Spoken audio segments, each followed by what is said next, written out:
I am Alana Rittenauer, and this is my husband, Rhodes, and we are very honored to co-chair the final portion of tonight's program, Fund a Cure. The cause of this autoimmune disease is still unknown, but for the 1.25 million Americans living with type 1 diabetes, a cure can't come too soon.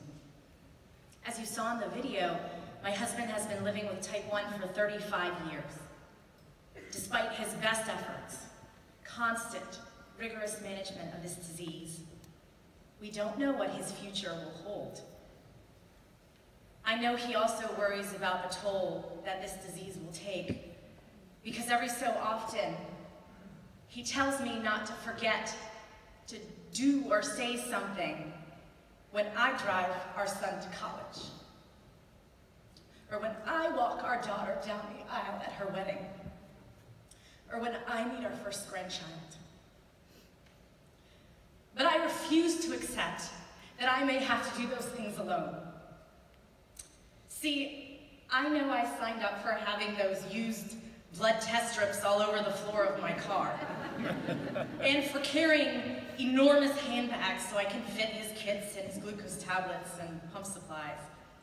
And I've now accepted being woken up at night, not by our 2 toddlers, but by the sound of CGM alarms, and when he's really low, the sound of a grown man drinking a juice box.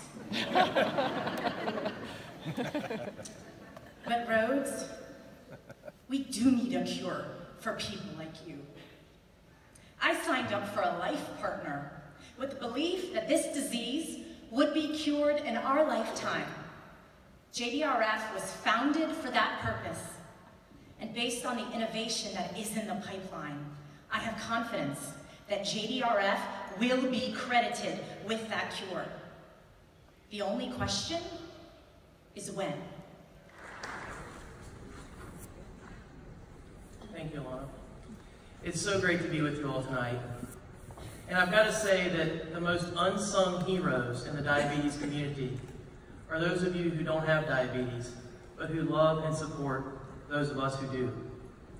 As diabetics, we don't have any choice but to manage our disease if we want to live.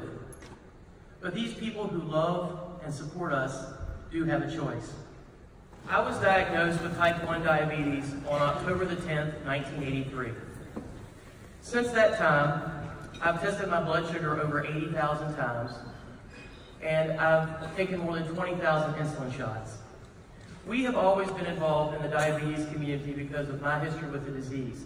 In fact, 2 years ago, we founded a national online diabetes support group, thediabetessupportgroup.org, so we could share our experience with others of managing the disease for almost 50 years collectively.